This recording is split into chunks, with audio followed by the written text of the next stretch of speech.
In the last video, we went over about Raditz arriving on Earth, looking for his brothers, Kakarot and Turles, which ends up with Raditz telling Kakarot and Turles all about Frieza, and taking them out into space to meet Vegeta and Nappa, in which they decide to train and prepare a strategy to use against Frieza for when he attacks. So, what do you think is going to happen? Find out in part 3 of What If Kakarot Had a Twin. Meanwhile in deep space, we cut to Frieza, as he starts to get suspicious of something. He hasn't heard from the Saiyans in a while, they never reported back. But then reports came back that the Saiyans took space pods and left somewhere. They didn't explain where they was going or why they were going. That's when Frieza speculates that they're plotting something. But what are they plotting? A rebellion maybe?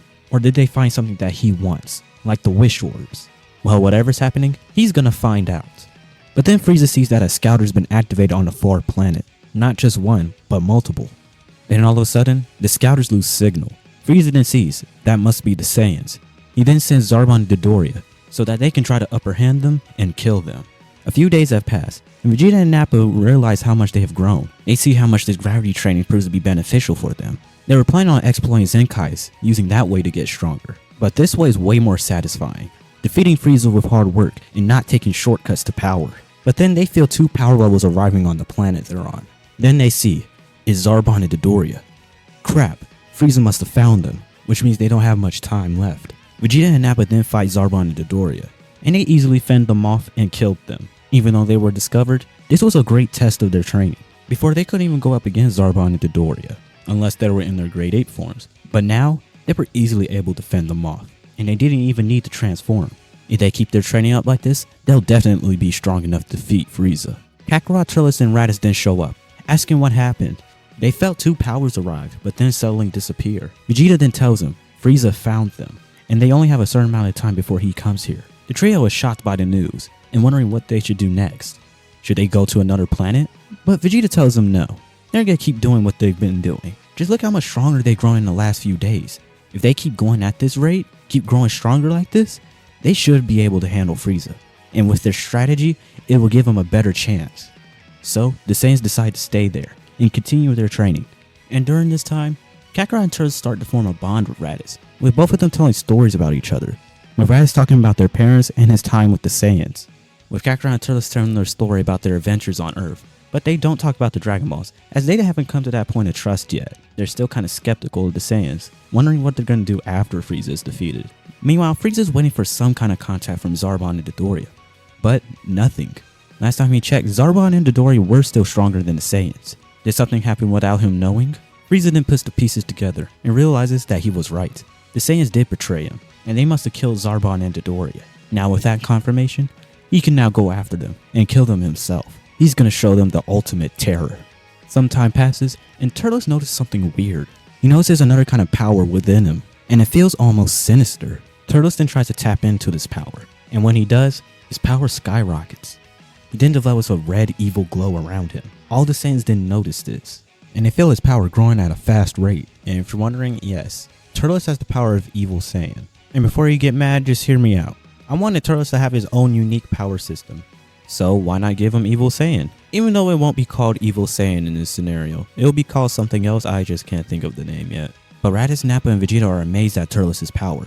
But Kakarot is suspicious. He's never seen Turles output this kind of power. Something's different, and when the Saiyan's guard is down, Turles attacks them, starting with Vegeta, and Vegeta is barely able to defend himself against Turles. He's way too powerful. The rest of the Saiyans try to jump in, trying to help Vegeta, but it proves to be worthless, as Turles can fend off all of their attacks, all at once. Kakarot tries to talk to Turles, trying to get him to snap out of it. It doesn't work at first, but eventually, his words does get through to Turles. Turles does power down, and wonders what's happened. What was that power? He's never felt anything like this. And when he tried to use it, it felt like someone else was taking control over him. But Turles knows that this is something he has to work on in the future. And as for the Saiyans, Vegeta is the only one who really got injured. The other Saiyans took a little bit of damage, but Vegeta was the one who suffered the most out of all of them. But Vegeta is not upset. He knows that he'll get a big boost in power from this. But then Vegeta thinks more about Turles' power. He never knew any kind of Saiyan who was able to wield that kind of power. Is he a Super Saiyan?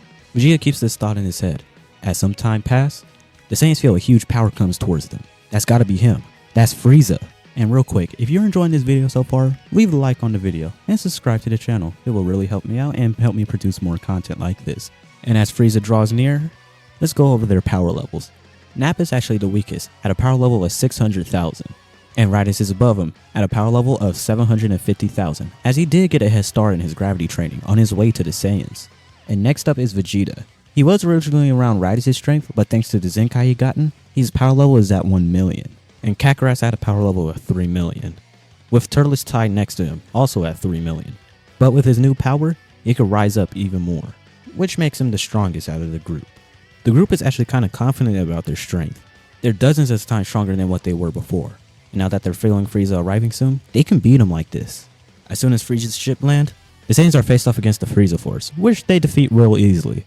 The only one who's left is Frieza. He would have sent the Ginyu force if he wanted to, but deep down, he knew that it wouldn't be enough. He has to take care of this problem himself. As Frieza steps off his ship, he makes eye contact with the Saiyans.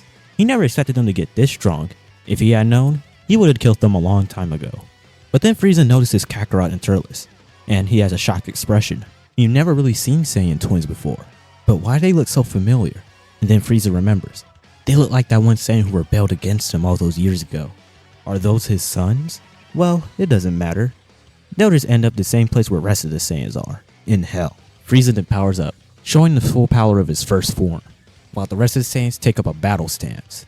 As soon as Frieza's done powering up, he launches in, starting the battle. And much to Frieza's surprise, he's getting outmatched in his first form. He can't even keep up with him, not even Raditz, and he was considered the weakest out of the Saiyans. Just like he thought, they're stronger than he expected, but he didn't guess that they'll be this strong. He'll have to transform. It should be more than enough to defeat them easily. Little did Frieza know, most of the Saiyans are actually holding back their power. They're trying to conserve it. Frieza then transforms, going to his second form. Meanwhile, the Saiyans, they show off more of their power. But it also shocks them, knowing that Frieza can transform and bring out more power. Vegeta has heard rumors that Frieza can transform, but he didn't know it was true. I guess that proves it now. But they're still confident that they can still win. Frieza then tries to go in for an attack, but it doesn't work. The Saiyans are still overpowering him. What the hell is going on? He was sure that a second form would definitely be enough against them, but it's not. It seems like he underestimated them. He was going to transform into his third form, but even he knows that without probably won't be enough. So he skips that form, going straight into his final form. And after he's done transforming, he commends the Saiyans for making him push this far. But this form's going to be the last thing they're ever going to see. The tide of the battle completely goes into Frieza's favor. He's not even showing 50% of his power and he's already giving Saiyans trouble. But something works in their favor. You see, they planned for this in case Frieza was too strong for them. All four Saiyans dash away from the fight, rocketing towards the other side of the planet. And Frieza tries to chase after them. Confused, why are they running away from a fight? That's unusual for Saiyans. Something must be up. Little does Frieza know, he's being led into a trap. The Saiyans arrive on the other side of the planet, where it has a full moon. They're gonna utilize Great Ape. When Vegeta discovered this planet, he realized that the moon releases a ton of Blitz Wave. He thought it would be perfect to use in case they needed to transform the Great Ape as a last resort. Frieza then sees something huge come after him. It's 5 Great Apes. And during their time training, Vegeta, Raditz, and Nappa decided to teach Kakarot and Turles more how to control a Great Ape. So they know how to use and control their Great Ape forms. And his boost in power is actually really helpful towards the Saiyans. They are able to push back Frieza at 50% of his power, dealing a lot of damage. But then Frieza starts putting out more of his power, charging up using 100% of his power, which makes Frieza have the upper hand in this battle, completely overpowering all the Saiyans. Frieza admits this was fun, but they're not even a challenge anymore, now that he's using his full power. So it's time to end this. Frieza then points a finger into the sky, and fires a beam right at the moon, blowing it up. The 5 Saiyans then de-transform back into their base. Now that they're back in their base, Frieza powers down back into his 50% form. This is sure enough, he doesn't need to go 100% against them now. And in a desperate attempt, Nappa and Raditz try to jump Frieza, attacking them together. But this proves to be useless, as Frieza quickly teleported behind the two of them and whips them with his tail, knocking them both back. Then Frieza lifts up a finger and launches a death beam at Nappa, piercing through his chest. And Vegeta tries to join in, trying to attack Frieza, but Frieza effortlessly dodges him. Meanwhile, Kakarot and Turles check on the other Saiyans. Turles checks on Nappa and sees if he's alive, which he barely is, but he's bleeding out. And Kakarot checks on Raditz, which turns out he got knocked unconscious from Frieza's attack. But then Turles tells Kakarot he's gonna use that power again. Even though it's a huge risk, it's better than nothing. Meanwhile, Frieza knocks Vegeta into the ground, creating a huge crater. Frieza then lands in front of him, and he's ready to finish the job. He charges the death beam at his finger. But then as he's about to fire it, Frieza gets knocked away by Turles.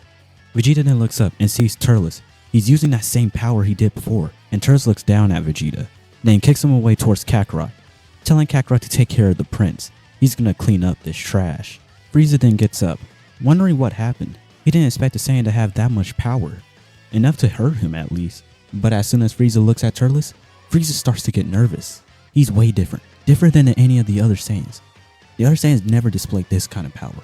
Turles then tells Frieza this is where he's gonna die, cause now he isn't holding anything back. And as soon as Turles rushes Frieza, this is where this part ends. What did you guys think of this part? And what do you think will happen next? If you enjoyed this video, be sure to leave a like on it and subscribe to the channel. My name is DBT Anarchy, and I'll see you guys in the next video.